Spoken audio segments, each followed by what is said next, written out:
Welcome to Transform Now, the podcast brought to you by robotic process automation pioneer SS&C Blue Prism. Digital transformation has the potential to reshape the way companies service their customers, engage their employees, and manage their operations. Whether you're looking to develop strategies, tactics, or best practices to positively impact the future of work, or you're curious to see how other companies have successfully navigated their digital transformation programs, then this podcast is for you. We're here to help you transform now. Hello, everyone. I'm Michael Marchuk. Welcome to the Transform Now podcast. Our guest on this episode is Tonille Miller, founder of EXT, Experience and Transformation. Tonille is a global transformation and people experience leader with over 15 years of experience as a management consultant, organizational psychologist, and strategist. She advises and partners with leaders to drive the optimal performance of themselves, their people, and their organizations. Today, we'll be talking with Tonille about how to improve the organizational culture during the digital transformation process as companies adopt technologies like AI and intelligent automation. Welcome, Tonille. Thank you for having me, Michael. I appreciate it. I'm glad that you're here. So, Tonille, can you introduce yourself a little bit more and tell us a little bit more about your background? Because it sounds pretty interesting, especially that whole organizational psychologist piece of it. Yeah, definitely. Well, thank you for having me and thank you for the intro. And the way that I really see it, I've spent most of my career in the large consulting firms, both client facing and internal facing, as well as I've had my own executive coaching practice. I've worked in a large global multinational and then also with startups. And so I've got a really good, I think, variety of different industries, different types of projects, all that kind of stuff, different environments, that type of thing. And so for me, the organizational psychology thing is very interesting in the sense that as an IO psychologist, my focus is equally on enabling the business to thrive while we're enabling the people to thrive, which is not that common of a mindset I'm learning. It's usually like, hey, HR is focused on the people or leaders are focused on the business, but really we do need both because it's not one or the other, it's both. And so that's where the organizational psychology piece comes in. And sometimes it gets a little bit more like a therapy session than you would imagine in a professional setting, but sometimes it's much more strategic and plan-based in nature. So very interesting. So as we look at corporate culture, who's responsible for creating the culture for an organization? It's a great question. And before I answer it, I just want to put a little caveat in here that anything that I express during this conversation is really my opinions, my views, that type of thing. And it's not affiliated with any of the organizations I work with. So I just want to get that little disclaimer out there. But how I view culture is, I think, first of all, one of the biggest misconceptions is that culture is the office or it's the values on the wall. And from my perspective, it's really not the case. And so the way I think about it is, culture is really that collective understanding of what's acceptable amongst a group of people. So it's like the lifestyle of your organization that governs how we interact together, how we get things done, what behaviors we tolerate from each other. And that really transcends the physical space. So for example, let's say that you are in the office or at a client site, at a work happy hour, or maybe sending an email from the train on the way home, or even working from home. So all those are different spaces and places, but you're demonstrating your culture in the ways that you interact with each other. And so I feel like it's really much more of that behavioral norms type of piece when it comes to that culture part of it. And so I always see it as culture really will operationalize the true values of your organization, which may or may not be the ones that are on the wall, right? So they're the ones that people are actually living daily. And that's really how I think of culture. And so this is why it's really key to be intentional. And I would say even vigilant about the culture to ensure that the values that you live moment to moment, that everybody lives every day, are the ones that you actually want to be proliferated through the organization. And so I'll throw you one more misconception, then I'll tell you whose role I think it is, just from my perspective. But I think the other misconception is, as I mentioned, people think that it's like they create a culture, right? It's like we get together in an offsite with a leadership team, we come up with some really awesome words, we throw them in a PowerPoint deck, we disseminate it to the organization, and oh, voila, the behaviors we wanted to see are just going to happen magically. And so that's something that a lot of leaders unfortunately think is how culture goes. And what I would say in that regard, because I've been in some of those situations before, and it's actually the opposite order. So I feel like leaders really need to create the conditions for those behaviors they want to see. And then the result is the culture, if that makes sense. The culture is those behaviors that they're seeing. And so leaders can do a lot of great things in this regard. For example, role modeling the behaviors they actually want to see. And that's not just once in a while, that's all the time. And then also holding each other and other folks accountable for doing the same and like talking about them and sharing success stories of people that are bringing those behaviors to life, things like that. So that's really how that gets proliferated in a very operational way. And then when we think about who owns it, who drives it, from my perspective, it's really the culture should be initiated and role modeled, as I mentioned, by leadership. I think that it can be scaled very well by the people team, HR team, and then driven by managers. And then finally, really co-creatively built, championed, and lived by everybody. And so I think that last piece is something that people leave out. Again, as I mentioned, they think, oh, leaders just determine what they want it to be and they think it's going to happen. It's got to be a very co-creative, kind of iterative process as you go.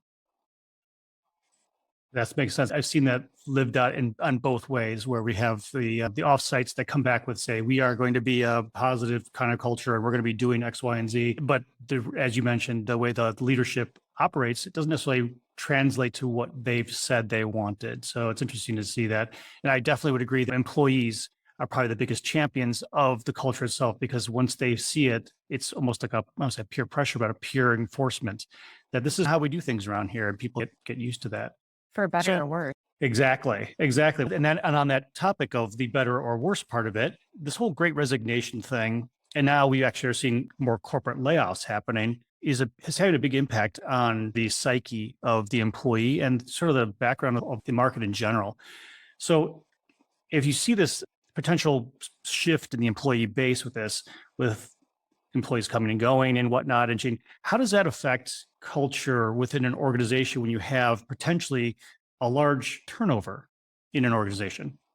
Yeah, it's a great question and such a poignant, timely question, obviously. So appreciate you asking that one. I think we all know, whether we've experienced it firsthand or we've just seen other folks go through it, that this type of turnover can be extremely disruptive and it reduces like productivity, morale, et cetera, due to, again, we have fewer resources to get the work done. There's this whole thing called survivor guilt, which is a really big deal. And then also the distracting anxiety that comes around, ooh, am I next? Or is my colleague or my team next? There's so much like lack of productivity that happens when this is done poorly. And it's often done poorly because it's a really difficult problem to solve. And so that's why I always advise leaders in this situation to say, you know what, let's over index on as much transparency and clarity as early as we possibly can as key. And I know that's really uncomfortable for leaders. And granted, there's some things that, you know, due to like just different like rules and regulations, you can't tell everybody everything at, you know, super early all the time. But I think, again, being as forthcoming as you possibly can on as much information as possible is helpful in that regard. And I think that also this is a great example of the importance of thinking of culture as a living, breathing ecosystem. So if culture is always evolving as the business does, right, then that means that as people come and go, people leave the organization, things are changing. That's why culture is important, because it's like that one piece of being it's like that continuity thread that kind of goes through. So even when Jack leaves or Jane comes or whatever, we have this culture. If it's strong and we're deliberate about it and we're vigilant and we're monitoring it, the culture is going to actually carry us through that. And so that means having strategically designed and monitoring it as we go and not dropping it by the wayside once we roll it out, things like that. And then this, I think, along with having a great employee experience, will drive how the employees operate and how they serve the customer and their teams internally, and then also how they're contributing to the business outcome. So that's why I really harp on culture and employee experience so much. And that makes total sense, especially when you're seeing these kind of changes. Following along that line of changes, emerging technologies, and this is not just now, but a forever kind of statement. Emerging technologies, they continue to play a big part within the landscape of an organization. How can an organization that may have, let's call it deep roots, more long history, more legacy, they've been around for maybe 100 years type of thing, where they have employees that may measure their tenure in decades, how do they adapt to this continual change and maintain that organizational culture? Or does culture have to change with the times? This is such a good question maker. Great question. So I'll offer one of my favorite quotes first from Charles Darwin, and that is, "It's not the strongest of the species that survives, nor the most intelligent. It is the one that is most adaptable to change." And so I think if you think about that, for anyone, for better or worse, for anyone who has that stagnant, change averse mindset, I hate to break it to you, but change will never be slower than it is today. And it's so fast, it's so crazy. And we all know that, but it's not going to get any slower. So if that's the case, and if the last few years have really taught us anything or nothing else, is that we need to have that very agile growth mindset, being adaptive, all that stuff if we want to survive and thrive, basically. And we have to, I think what we've done over the last few years is we've actually inadvertently proved that we are change agile. And that's another thing I would offer is that even if someone thinks that they aren't change agile, they don't like change, they have these deep roots thinking, look at what we just did, whether it's at work, personal life, whatever, we all just became very change agile, even if we weren't already. And so just, I think, give yourself some grace in that regard and that you actually can do this and you actually demonstrated it to yourself, even though you didn't want it. And even though you didn't think you were that way, you actually are change agile. So now we all are. We all got like a little mini master class in being change agile.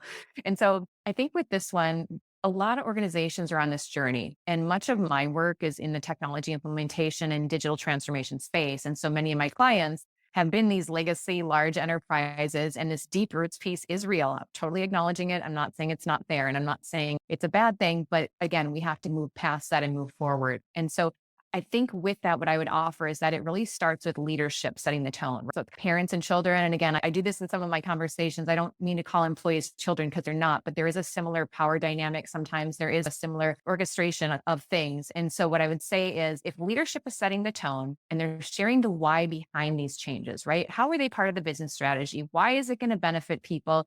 How is it going to impact their day-to-day?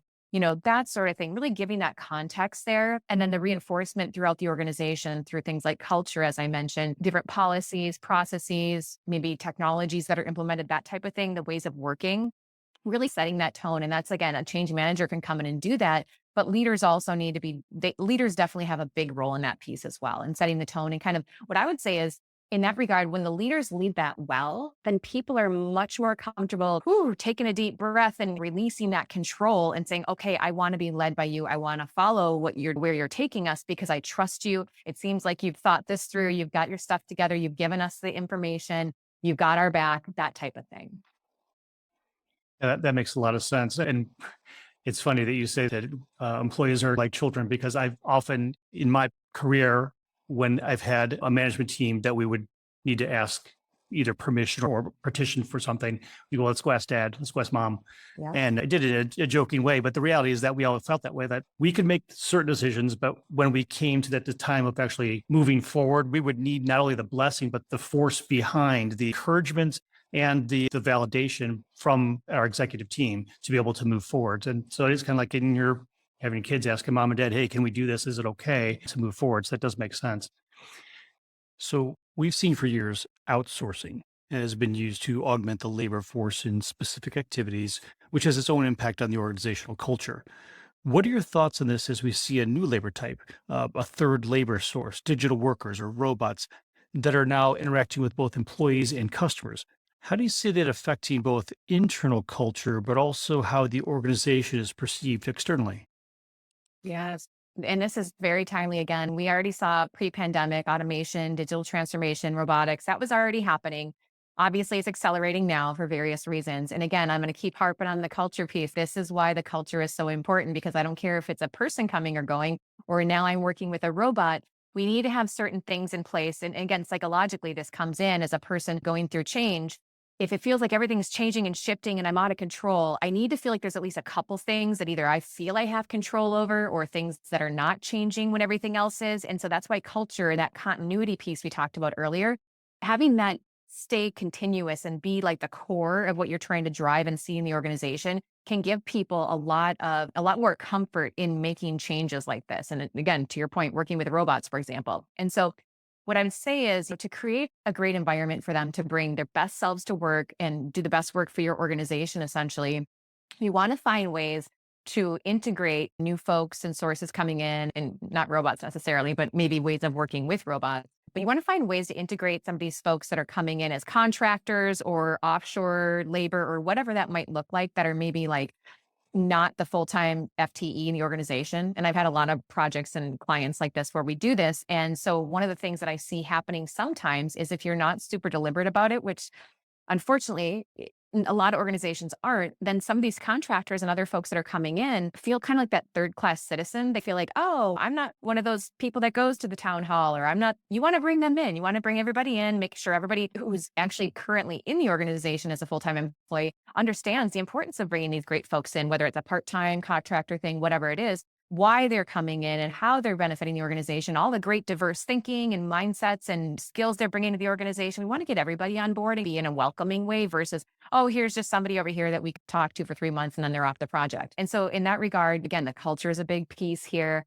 the employee experience and extending the employee experience activities beyond just your typical full-time employee population, but actually to these contractors or other sources of labor that are coming in. That's important. I think, again, being as transparent as possible and over communicating to help them. For example, if you're having a project or a new initiative or a new department where robots are going to be replacing part of the roles or things like that, make sure you're very transparent about it. I've worked for some firms who have gone through similar exercises, and the ones that do it well are very transparent. They're like, hey, we're not going to lie to you. You know that these 3 things are being automated. We know these 3 things are being automated. We're going to share with you how we're going to do it, what it's going to look like.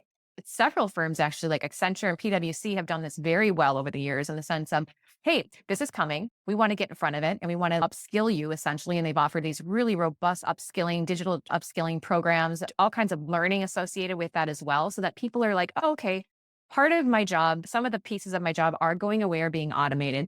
But the firm is going to upskill me and I'm going to get to learn these other 3 skills over here so that I'm more valuable in the marketplace as well as my role and my company today. So they've taken that proactive approach. And I think that's really the best way to go with this. Let me think if there's anything else on this one. Yeah, I think that's all I've got on this one for now. I think one thing you brought up, which I think is very important, and you zoomed by at the end there, was this whole, the value, not only in the marketplace, but also in the organizations. Oftentimes these folks, they do know the business. They know what's going on at the company. They understand the customer base. They understand the difficulties that may happen internally getting things completed or done. And they also likely, if they've been there long enough, have that wish list. Boy, I wish we could X. So they know some of the things that could be better or be optimized within the organization.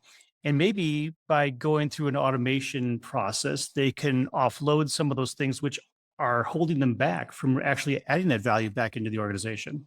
Very true. And I love that you caught that because some of my projects are just like we're implementing a platform, a technology platform of some sort. And obviously with technology platforms, if it's an automation in any way, which most of them are these days, it's automating some of that mundane, non-strategic work for people. Exactly. This is the value proposition. It's, hey, you didn't like doing all those spreadsheets all day long and using all those disparate things over here and there. And this technology is actually going to change that and remove those boring, non-strategic tasks from your role. So you can focus on those elevated, more strategic, more purposeful, humane types of tasks. And so I think it's very, to your point, very important to be helping people understand that this is actually a win for all of us. It's not that you're being irrelevant at this point in time. Yeah, that makes sense.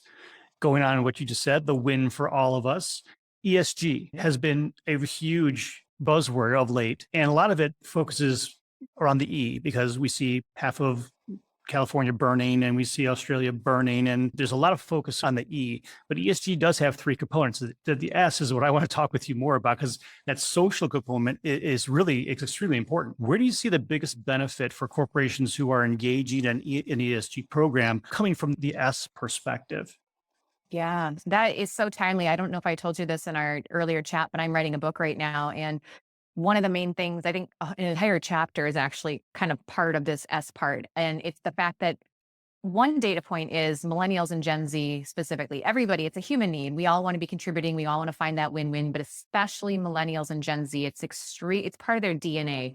So the S part for any company that wants to be relevant and attracting top talent today, you need to focus on it. And that's just selfishly as an organization to get great talent, you have to focus on it. But then even selflessly and more broadly, there's so much coming out around stakeholder capitalism versus shareholder capitalism. And that is not a brand new term by any means, but there's a lot of work and a lot of things being written and spoken about on this right now. And it's extremely important for so many reasons. But again, just coming back to the selfish reason as an organization to get the best of top talent, to be focusing on that. And it's interesting too, because it's not just we want to tell people that we're all about the yes part. That's great. But like, you have to actually back that up. It can't be purpose washing. It can't be any of that stuff. You have to build that into your culture, build that into your employee experience, your purpose, your vision, your mission, all of that stuff, and really be co-creating it with people. And so I think the beauty of this is there's so many win-wins where a lot of the way I approach my work specifically too, just even broader than this question, is that whole idea of the whole is larger than the sum of its parts. And so the more we can find those win-win solutions, whether that's employees versus leaders, whether that's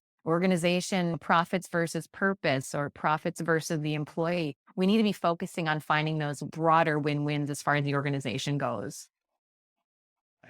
That makes sense. And I like the way you look at that purpose piece really does come into it. I think that sort of going full circle, that purpose helps drive the culture then too, because if you're seeing that bigger picture, perhaps as an employee, you can get behind that purpose and drive towards that. So when something like digital transformation comes along, you understand the purposes behind why we're doing digital transformation. It's certainly not to impact you particularly. What we want to do is we want to impact the work that you are doing so that you can focus on the bigger purpose. And that really helps drive that culture piece. And so that's where I see the biggest benefit from an ESG focused concept is where I'm looking, yes, we work on our E in one aspect. We certainly have the G, the governance, and then the separate, but the reality is that S is going to help drive that purpose, and that purpose is then going to pull it all together. Yeah. And the beauty of that is, it's like I said, it's the win-win. So it's not just beneficial for the organization, which it is. It's beneficial for the people in it and even customers. I don't have the stats up right now, but for the book I'm writing, I pulled a lot of these stats around like even customers said they would pay, I think the number was around 80% or some crazy amount more for whatever product they're buying if they knew that it was contributing to the environment, or if they knew that it was because the company was using those funds to pay their employees very well. And so this is really amazing. This is literally, there's not a downside to it, right? Companies could even charge more for it. And the other part too, if you really want to pull in some of this stuff, a lot of the work I do is with purpose and meaning, is employees even would say they would take a pay cut of, I think it was like 25% or more if their work had purpose and meaning in it. And then again, that purpose thing just really, it also, the one last piece I'll bring in as a data point is the purpose is a really great tool. The organization's purpose, that's a big P purpose.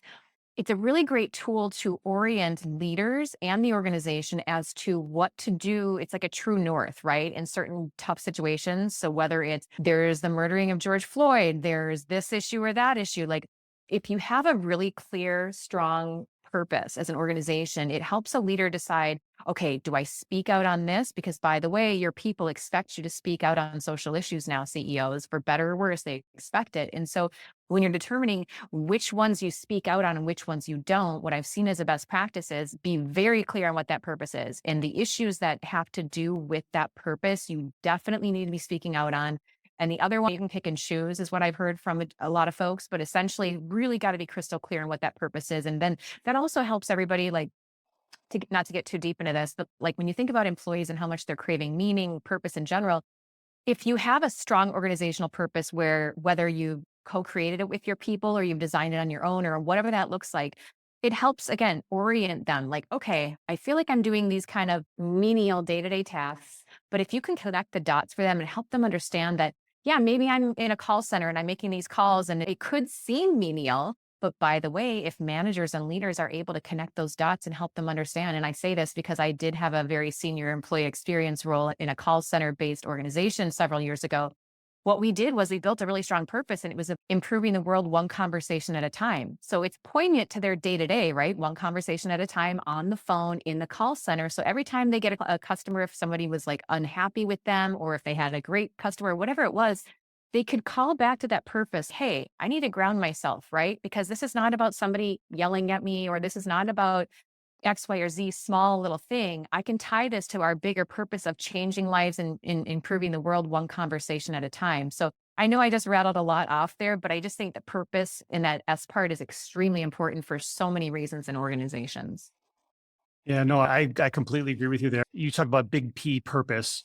What inspires you, or what makes you feel inspired? Thank you for asking that question. I don't think we ask each other those questions enough in our world, and we should, because that's the fuel that gets you up every day, whether you're working or interacting with your family or your community. And for me, honestly, I think my purpose from a very young age, just because I watched my mother work like 3 jobs to make ends meet and that sort of thing. And I just saw that it took so much of her life out of her and she wasn't able to be there for us a lot. And so that kind of made me always wonder from a young age, like, how could I fix that? Like, how could I fix work for people? Because she wasn't the only one. I think we've all seen the men and women that lead those lives of quiet desperation. And so I grew up thinking, I'm going to figure out how to not only make work not suck and make it not steal your soul, but let's also find a way that it can make you flourish as a person, right? So as an employee, you can find ways to meet your human needs, and you can find ways to grow and actualize and contribute and all these wonderful things while you're working, because we all have to work for the most part. And so for me, that's my purpose. That's what drives me every single day, is like, how can I make work better for people? That's a noble purpose because, like you said, we all have to work, right? And unless we were born with a silver spoon in our mouth, we have to work. Yeah. So you mentioned your book. Yeah. So I'll ask two questions. One is, can you give us a preview because you're in the middle of writing it? And the second one would be is, what book would I find on your nightstand or on your Kindle if you don't have physical books? Yes, I don't, or I do have physical books. I'm not a Kindle person. So thank you. So the book is really about all of these things we were just talking about, right? So we all know, first of all, even pre-pandemic, work was broken for most people, right? There's a few people that it still worked for, and we know that. That's fine. But for most people, work was already broken. And this, coupled with the ways that the pandemic has really shifted us in so many ways and all the things that we've learned, means that I believe organizations and leaders now need to make some major changes in order to stay relevant and really continue to attract, keep, retain, and unlock the top talent, right, in our new world. And so this book is really going to be like a playbook for leaders and change makers who want to do that. That's what the book is about. And it's been so fun writing it, I have to tell you, because it's just, I don't know, it gets me up like super, super early every day. And then, I'm sorry, what was your other question? Oh, I am a huge reader. And what I would say is this book probably has nothing to do necessarily with like workplace things, but in my mind, it does with purpose. And that would be Viktor Frankl's Man's Search for Meaning. Have you read that one? I have not read that one yet. I will put it on my Okay. list though. You really need to. I'm not going to even say anything about it because I don't think anything I say would do it justice, but it is basically, it's the most extraordinary book I've ever read. What I would say is it really puts life in perspective no matter who you are. And I think for me, it really brings out that meaning and purpose part of life, whether that's work, whether that's how you interact with your loved ones, your community, et cetera. So I would definitely add that to your list. Excellent. I will do that. And when is your book coming out? Right now, we're targeting early 2023. So I'm hoping January. We'll see how much I get done in the next few months. But if not, Okay. January, February. We may have to revisit a conversation then after it's been released. That would be wonderful. Well, Tonille, it was fantastic talking with you today. I really appreciate the discussion we had. I think you give me a lot of really good points about culture and this constant change and the need for purpose. So I really think you really honed in on things that are important, not only to folks listening, but just for folks in general who really need to understand this stuff. So I really appreciate you joining us today. Thank you for having me. It was fun. Thanks for tuning in to Transform Now. For more insightful discussions on digital transformation and more, check out our podcast channel where you'll find all of our previous episodes. And to make sure you never miss an episode, subscribe to the show on your favorite podcast player. And if you like what you've heard, please leave us a review. For more information about digital transformation and the future of work, check out blueprism.com to learn how SS&C Blue Prism's digital workforce is enabling enterprise transformation now.